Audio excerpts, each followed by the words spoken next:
कल जो अपन बात कर रहे थे कि यदि हमें ये पता चल जाए कि सामने वाला कमजोर है, तो फिर हम उसके सामने अपनी कमजोरी प्रकट नहीं करते, क्योंकि हमें पहले ही पता है कि खुद ही कमजोर है।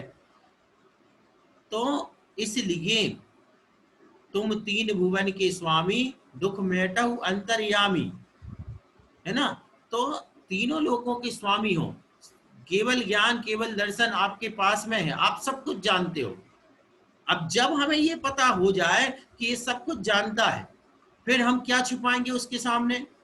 मान के चलो, चलो उदाहरण देते हैं कि अपन ने कोई पाप किया, ठीक ना, कोई भी पाप मतलब कोई गलती अपन से हो गई, और हमें ये पता चल जाए, अगर जो भी गलती करने वाला व्यक्ति है उसको ये पता हो कि जहां मैंने गलती की है, जो भी गड़बड़ हुई है, वहां सीसीटीवी कैमरे लगे थे, उसको पता चल गया कि अब सीसीटीवी कैमरे में अपनी हरकत रिकॉर्ड हो गई है। अब बताओ, वो फिर थानेदार के सामने झूठ बोलेगा क्या? नहीं बोलेगा। झूठ बोलेगा तो और उल्टा फंसेगा, क्योंकि तो जब समझदार कौन है कि भाई अब तो पता चल गया कि सीसीटीवी में हम कैद हो चुके हैं। जब कैद हो चुके हैं तो अब इसी में फायदा है कि हाँ भैया मैंने गलती करी है। जितनी जल्दी स्वीकार करोगे उतने डंडों से कम डंडे कम पड़ेंगे। और अगर मान के चलो हमने कहीं नहीं किया, तो वो एक डंडा लगाएगा, देख ये रिकॉर्डिंग देखो तुम्हारी, ये तुम ही हो ना, और फिर दो और लगाएगा, तो और ज्यादा दुख होगा। इसलिए जो समझदार व्यक्ति कौन है कि भैया सीसीटीवी में अपन कैद हो चुके हैं, अब भैया हाँ हमसे गलती हुई है, क्षमा करो, तो उसको क्या होगा, उसको क्षमा जल्दी मिलेगी। ऐसे ही हम जिनेंद्र भगवान हमारे सीसीटीवी कैमरा है, उनके ज्ञान में हमारा सब कुछ रिकॉर्ड हुआ, पूरे दिन में हमने क्या किया। इसलिए शाम को बैठे हो तो ईमानदारी से जो जो गलतियां करी है, पाप में जो भी है, उन सबको कह डालो। उससे क्या होगा, उससे हमारे पाप धुलेंगे। और ये संसार की प्रकृति की व्यवस्था है। ये क्या है? प्रकृति की व्यवस्था। आप सब लोग, विशेषकर सभी लोग माताएं हैं, सब लोगों को पता है, अगर मान के चलो अपना कोई बच्चा है और अगर अपन उससे कुछ भी पूछते हैं, वो अगर जल्दी बता देता है तो अपन को जल्दी मामला निपट जाता है, ज्यादा क्रोध नहीं बढ़ता है, मार पिटाई ज्यादा नहीं होती। लेकिन अगर कोई बच्चा ज्यादा तंग करे तो क्या होगा, हमारा भी क्रोध बढ़ेगा, उस बच्चे की पिटाई बढ़ेगी। तो ऐसे ही ये प्राकृतिक धर्म और इसे प्रकृति आपस में मिले हुए हैं। तो धर्म में भी कर्मों की व्यवस्था भी यही है। कर्म भी कहता है कि यदि गलती हो गई और स्वीकार कर लिया आलोचना आदि के माध्यम से, तो उसका प्रक्षालन आसानी से, मतलब जल्दी हो जाया करता है। और जो स्वीकार नहीं करता है तो उसके लिए फिर नरक निगोद आदि की व्यवस्था होती है। कितना अंतर है देखो। अब आज तो भूमिका बड़ी बन गई, कोई बात नहीं। जैसे कितनी बड़ी बात है, राजा श्रेणिक ने जो गलती करी, उस गलती के कारण 33 सागर की नरक की आयु का बंध हुआ। लेकिन अब राजा श्रेणिक को जब एहसास हुआ कि मैंने बाकी में गलती करी है और ये गलती तो बड़ी गलती हो गई मेरे से, तो उन्होंने उसका प्रायश्चित किया। और प्रायश्चित का परिणाम क्या हुआ कि जो 33 सागर तक नरक भोगना था, वो मात्र 84,000 वर्ष का बचा। मतलब सात कहाँ तो सातवां नरक था और कहाँ पहला नरक। दोनों में अंतर है कि नहीं है? बहुत अंतर है, बहुत अंतर है। अरे अगर मान के चलो एक किन्हीं महाराज के आपको जाना है और वहां मान के चलो 14 दिन को क्वारंटाइन किया जा रहा हो, तो आप 14 बार सोचोगे कि जाए कि नहीं। और अगर मान के चलो 4 घंटे को क्वारंटाइन किया जा रहा हो, तो भीड़ लग जाएगी। अभी चलो यार 4 घंटे तो यूं निकल जाएंगे। तो ऐसे ही वो है कि कहाँ 33 सागर नरक के दुख थे और कहाँ 84,000 वर्ष। एक सागर ही इतना बड़ा होता कि जिसका अपन स्वरूप नहीं बता सकते हैं, तो 33 सागर तो बहुत बड़ी बात है। 84,000 साल का एक स्वरूप तो है कि 84,000 साल इतने होते हैं, हर कोई समझता है। लेकिन अभी हम अगर आपसे पूछे कि एक सागर बताओ, तो कौन बता सकता है? कोई नहीं बता सकता है। उसकी बस वो करते रहो, ये भेड़े का बाल और ये और वो डालते रहो, गड्ढा भरते रहो। लेकिन एग्जैक्ट मतलब ऐसा बता दो कि इतने साल हुए, वो कोई नहीं बता पाएगा। तो जब एक ही सागर का पता नहीं है, तो 33 सागर तक की अगर दुख भोगते तो कितने हो जाते। तो ये अपना जो प्रायश्चित है, आलोचना है, ये बड़े काम की चीज हुआ करती है। ये यहाँ तक कि अपने जो कोर्ट कचहरी हुआ करते हैं, इनमें भी कार्यकारी है। अपने महाराज श्री फूलन देवी का उदाहरण सुनाया करते हमेशा कि उसने आत्मसमर्पण किया और आत्मसमर्पण करने से उसको इतना फायदा हुआ कि उसको संसद में बिठाया गया, वो सांसद बनी। ये मतलब बहुत बड़ा अपराध करने के बाद और आत्मसमर्पण कोई कर देता है तो उसकी सजा में बहुत अंतर आता है। तो हमारे जो शास्त्र हैं श्रावक और मुनि का, इसमें आत्मसमर्पण की बात है कि मुनिराज स्वयं कह देते हैं कि पापिष्टेन जड़ात्मना दुर्धिया, ऐसे ही श्रावक भी अपनी आलोचना कर लेता है। तो उन पापों का जो घनत्व होना चाहिए, पापों में जो विशेषता आ गई है वो शिथिल हो जाती है और उससे हमारे दुख कम हो जाते हैं। और यदि आलोचना का उत्कृष्ट स्वरूप हमने कर लिया तो उससे क्या हो जाता है, वो कर्म क्षय को भी प्राप्त हो जाते हैं। ऐसे अरे अपन अपने लोक व्यवहार में देखो ना, मान के चलो हमें किसी पे बहुत गुस्सा आ गया और अगर वो सामने से आकर के पैरों में गिर गया और अपन को लगा कि वाकई में इसने ये अपने मन से क्षमा मांग रहा है, तो अपन के मन में भी क्या, भैया गले लगा लेते, चलो कोई बात नहीं, जो हुआ सो हुआ, हम भूलते हैं। तो अपन में हो सकता ये प्रकृति है, तो ये प्राकृतिक चीज है। प्रकृति या कर्म की भी प्रकृतियां हुआ करती हैं। कल अपन ने ये बातें देखी थी कि आप त्रिकालवर्ती है ना,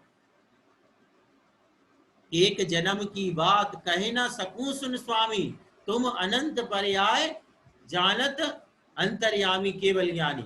यही बात यहाँ पे कही गई है। मैं तो एक जन्म की बात कही ना सकूं सुन स्वामी, मैं एक जन्म की बात नहीं कह सकता हूं, और आप कब की जानते हो, एक जन्म की बात कही ना सकूं सुन स्वामी, तुम अनंत पर्याय जानत केवल, और आप अनंत पर्याय को जानने वाले हैं।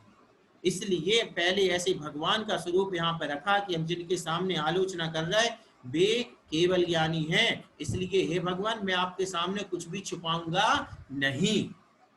तो इसलिए मैं आलोचना पूर्वक आत्मशुद्धि के लिए अपने दोषों को आपके सामने प्रकट कर रहा हूं। अब 9वां नंबर छंद। आश्रित्य व्यवहार मार्गम अथवा मूलोत्तराख्यान गुणान साधुर्धार्यतो मम स्मृति पथ प्रस्थायि दूषणम शुद्ध्यर्थम तदपि प्रभो तव पुरः सज्जोहमालोचितम निःशल्यम हृदयं विधेयम जड़ै भव्यर्यतः सर्वदा।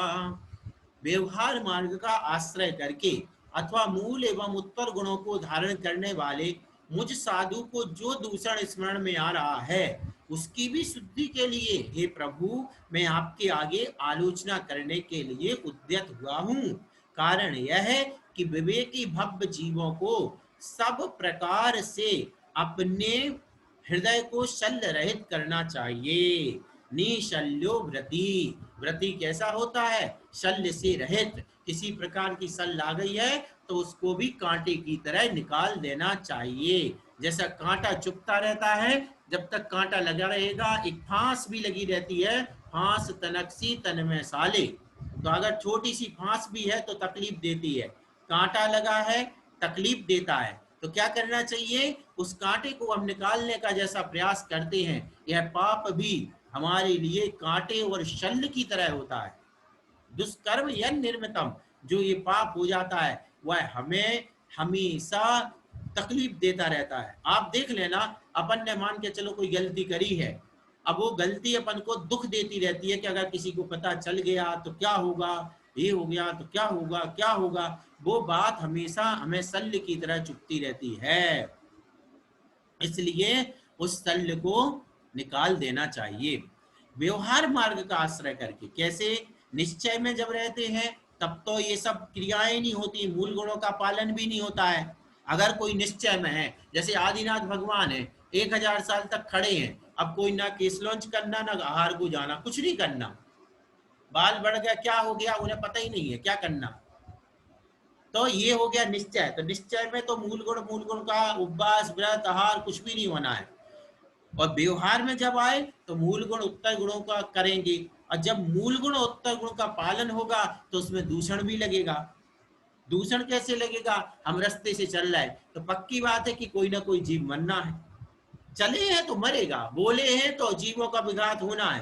तो जब ये सब होना है तो फिर क्या, उसकी शुद्धि के लिए क्या करना? आलोचना, प्रतिक्रमण करना। हे प्रभु, मैं आपकी आगे आलोचना करने के लिए उद्यत हुआ हूं कि व्यवहार मार्ग में मूल गुण उत्तर गुण आदि का पालन करते समय जो दूषण लगे हैं उनकी मैं शुद्धि करना चाहता हूं। कारण यह है कि विवेकी भव्य जीवों को सब प्रकार से अपने हृदय को सल्ल रहे मैं क्यों करना चाह रहा हूं, उसका कारण है कि मैं व्रती हूं। और भगवान ने कहा है कि निस्सल्लो व्रती, व्रती के मन में शल्य नहीं होना चाहिए। और मेरे मन में शल्य है कि मैंने ये गलत काम किया है। देखो, किसी को पता चले या ना चले, लेकिन जो गलत करता है उसके दिमाग में तो वो बात हमेशा रहती है कि मैंने ये काम गलत किया है, तो अंदर उसके शल्य बनी रहती। इस प्रकार से शल्य रहित आचार्य कुंद कुंद स्वामी ने जहां तक है भाव पाहुड़ में बाहुबली भगवान के बारे में लिखा, शल्य के बारे में। अब बाहुबली भगवान के शल्य के बारे में कई तरह की विवेचनाएं होती हैं, लेकिन मैं अभी आचार्य कुंद कुंद भगवान के अनुसार कह रहा हूँ। भाव पावड़ में उन्होंने लिखा कि बाहुबली भगवान को शल्य से सहते, एक सेकंड में निकाल भी लेता हूँ अभी, देखो तुरंत में अगर मिल जाता है तो वो पढ़ के भी सुना देता हूँ आपको। तो कहने का मतलब कि शल्य अपने जीवन में नहीं रह जाना चाहिए। शल्य क्या करेगी? शल्य अपन को हमेशा जो अपने और अपन को विकास करना चाहिए उस ओर नहीं बढ़ने देती है। जैसे फांस लगी हुई है, तो फांस लगी तो हम काम दूसरा काम नहीं कर पाते हैं, उसी पे हमारा दिमाग जाता रहता है। एक सेकंड में बताता ही हूँ, क्योंकि ये विषय ऐसा है, नहीं तो इसमें लोगों को वो भी होता है कि कहाँ लिखा ये कि शल्य वाला। तो आचार्य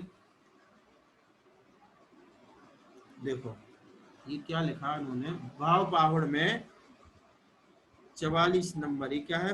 देहादि चत्त संगो माण कसायेण कलुष्यो धीर अत्तावड़ेण जादू बाहुबली कित्यम कालम।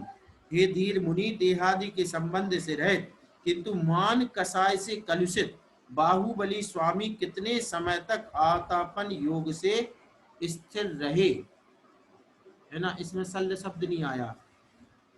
शल्य शब्द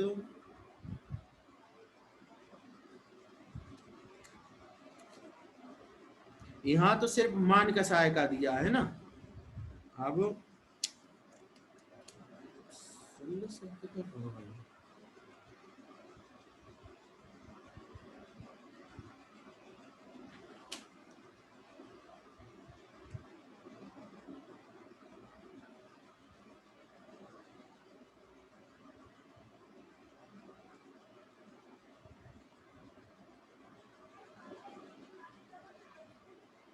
शल्य नहीं आया मतलब। अच्छा, ये हमें थोड़ा कुछ गलत है। शल्य नहीं, यहाँ पे इन्होंने देहादि चतुर्संगो मान कसायन, मान कसाय का लिया है कि बाहुबली भगवान का जो मान था। मान का मतलब क्या होता है कि जो चार कसाएं होती तो उनका सूक्ष्म उदय होना, तो जो मुनि के योग सूक्ष्म कसाएं होती है तद अनुरूप यहाँ पर ग्रहण करना। तो उनके अंदर थोड़ा सा ये सूक्ष्म मान विद्यमान रहा कि मैं बाहु, यद्यपि वो शरीर से तो विरक्त थे, लेकिन उनके अंदर ही अंदर ये था कि मैं भरत की भूमि में खड़ा हूं। इस प्रकार थोड़ा सा ये रह जाने के कारण वे केवल ज्ञान को प्राप्त नहीं कर पा रहे थे। अच्छा अच्छा, थोड़ा सा वो हो गया, मतलब यहाँ ये था, मैंने ये नोट किया था कभी कि उनको शल्य नहीं थी, मतलब ये था, उल्टा आ गया बोलने में मेरे। तो इस प्रकार से निशल्यो व्रति, यानी व्रति क्या होता है? शल्य से रहित। यदि शल्य आ गई है तो उस शल्य को फिर आप निकालो, और कैसे निकलेगी? आलोचना करने से। इस प्रकार से 9वां नंबर श्लोक सरल है। अगला देखते 10वां नंबर। सर्वोप्यत्र मुहुर्मुहुर्जिनपते लोकैरसंख्यैर्मित व्यक्ताव्यक्त विकल्प जाल कलितः प्राणी भवेत् संसृतौ तत्तावत् वीर्यं सदैव निचितो दोषैर्विकल्पानुगहि प्रायश्चित्तमियत् कुतः श्रुतगतं शुद्धिर्भवत् सन्निधेः।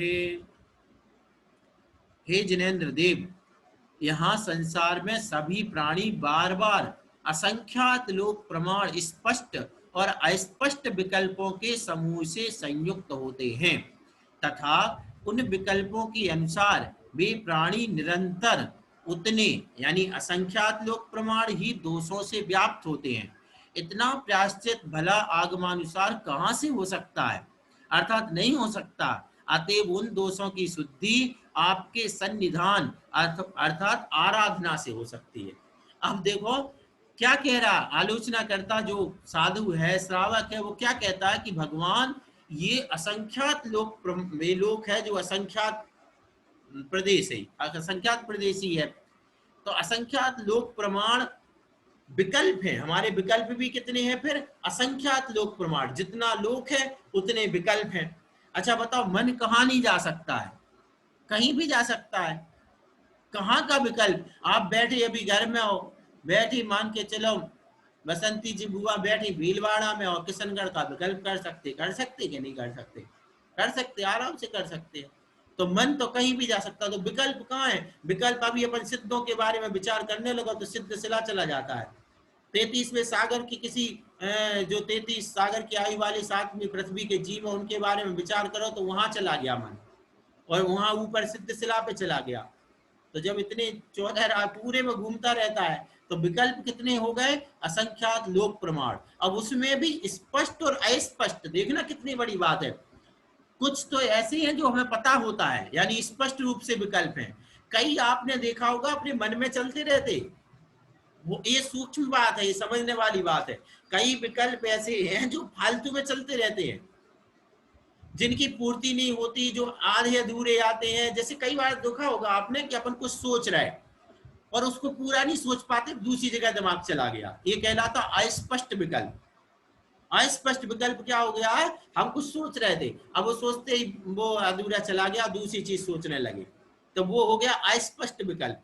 और स्पष्ट विकल्प क्या हो गया, स्पष्ट विकल्प की आपने सोचा हम यहाँ जाएंगे, ये करेंगे, वो करेंगे, ये स्पष्ट विकल्प हो गया। तो इस प्रकार से ये विकल्प हैं, उन विकल्पों के अनुसार अभी प्राणी के दोष कितने हो गए, असंख्यात लोक प्रमाण। क्यों, क्योंकि पूरे लोक से वो तो कर रहा है, तो सारे लोक के उसको विकल्प है, कहाँ नहीं जा सकता उसका विकल्प, सब जगह जा सकता है। तो इतना प्रायश्चित अब आगम में कहाँ से होगा, हे भगवान, हम इतना प्रायश्चित तो आगम से भी कहाँ से मिलेगा, आगम में इतना प्रायश्चित नहीं लिखा, थोड़ा बहुत लिखा है, इतना नहीं लिखा कि पूरे 3 लोग प्रमाण और आप पाप कर रहे हो, मन को भटका रहे हो, इसका क्या विकल्प प्रायश्चित होगा। तो बोले, भक्त कहता है ये नहीं हमारे पास है, साधु कहते ये वाला प्रायश्चित नहीं, इसलिए हम क्या करेंगे, तो उनकी शुद्धि के लिए आपके सन्निधान अथवा आराधना से हो सकती। बस अब हमने आपको नमस्कार कर लिया, बस इससे वह जो हमारी प्रायश्चित है वह प्रायश्चित तो हो सकता है। उदाहरण बताता हूं, ये थोड़ी सी सिद्धांत की भाषा थी। जैसे मान के चलो कि आपके बेटे को पड़ोसी के बेटे ने मार दिया, थप्पड़ मारा, कुछ भी मारा। अब वो अगर आ जाए और कहने लगे कि भाई हमने तो बहुत बड़ी गलती कर दी, और हाथ जोड़ लिए, उसने हाथ जोड़ लिए, आप क्या करोगे। अगर आप सज्जन हो तो क्या करोगे, भैया ठीक है क्षमा किया। जब तूने आगे आकर के हाथ जोड़ लिए, अपनी गलती स्वीकार कर ली, तो ठीक है कोई बात नहीं बेटा, आगे से मत करना। क्या कहेंगे, आगे से मत करना, ऐसा नहीं करते बेटा। बस यही हमारे जिनेंद्र भगवान कहते हैं। हमने जब हमारे साथ क्या है, प्रतिक्रमण, और प्रतिक्रमण के साथ होता है प्रत्याख्यान। तो जो अपन कर रहे हैं आलोचना प्रतिक्रमण, उसके साथ में ये भी जुड़ा हुआ है कि जो पाप आज हमने जानबूझ में कर लिया उसको हम आगे नहीं करेंगे, वो सच्ची आलोचना कहलाती है। महाराज जी उदाहरण सुनाते कि कोई आदमी था, उसने हाथ में कंकड़ लिए, एक तस्य मिच्छामि दुक्कड़म सुन लिया किसी के प्रवचन में। बोले इसका क्या मतलब होता है, बताया, बोले इससे जो पाप होता है वो मिथ्या हो जाता है, नष्ट हो जाता है। तो वो रास्ते से जा रहा, अच्छे हाथों में कंकड़ लिए और ऐसे खेती खेतते जहां पर बहुत सारे मटके कुम्हारों के बने हुए रखे थे और एक एक बड़े बड़े पत्थर मारता जाता, तस्य मिच्छामि दुक्कडम, सारे पटके फोड़ता जा रहा और कह रहा तस्य मिच्छामि। तो ऐसे पापों की क्षमा नहीं होती है, ऐसी आलोचना नहीं होती है कि पाप करते जाओ और आलोचना करते जाओ। आलोचना वो कहलाती है कि जब हमने ये सोच लिया कि हे भगवान अब ऐसा पाप मैं नहीं करूंगा। जो जानकर पाप किया है उसकी आलोचना तभी हो सकती है, और अनजाने के पाप की बात अलग है। ऐसे जानकर में भी दो तरह के पाप होते हैं, एक शक्य और एक अशक्य। ये क्या मतलब होता है? एक होता है अशक्य पाप। अशक्य पाप क्या है? जैसे झाड़ू लगाना, तो झाड़ू लगाने संबंधी पाप हर दिन होगा, बर्तन धोने संबंधी पाप हर दिन होगा, कपड़े धोने संबंधी पाप हर दिन होगा। ये असक्त अनुष्ठान है ग्रस्त की अपेक्षा, इसको वो नहीं रोक पाएगा। साधु की अपेक्षा आहार को जाना, विहार करना, किसलौंच करना, ये जो क्रियाएं हैं इन संबंधी जो भी दोष होगा वो असक्त अनुष्ठान है, वो तो हर दिन होगा।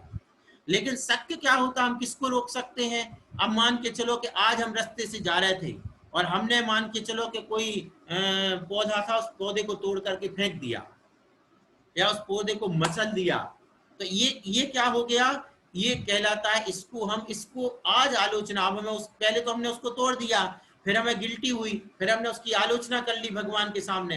तो अब क्या है, ये पौधा तोड़ना ना तो हमारी कोई दवाई है, ना कोरोना का इलाज है कि कोई पौधा तोड़ के फेंक दे तो उसका कोरोना नहीं आएगा या ठीक, तो ये कुछ भी तो नहीं है। तो फिर ये कैसी चीज है? तो फालतू चीज है।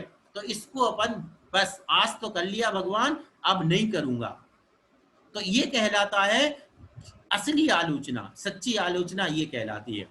अब आगे चलते हैं, तो सरल है, मतलब कि असंख्यात प्रमाण लोक है और लोक भर में हमारा मन घूमता, विकल्प जाते हैं, इसलिए हम कितने पाप करते हैं? इतने बड़े पाप, लोक प्रमाण पाप करते हैं। इतना प्रायश्चित शास्त्र में कहीं लिखा नहीं है। इसलिए हे भगवान, मैं तो आपके ही हाथ जोड़ता हूं। कई बार आपने देखा होगा, अपन जैसे कभी स्वाध्याय में बैठे हो, कोई ग्रंथ बड़ा कठिन ग्रंथ चल रहा हो, तो अपन क्या करते हो? वहां बैठे बैठे सही है, जो इसमें कि जो महाराज जी कह रहे हैं वही सही है बस। अब उसमें हमें ये पता नहीं कि क्या चल रहा, क्यों मान जाए सटकंडा के विवाचना चल रही है, पर वो क्या समझ में आएगा? तो वो फिर तो बस ठीक है, बस हाथ जोड़ लिए।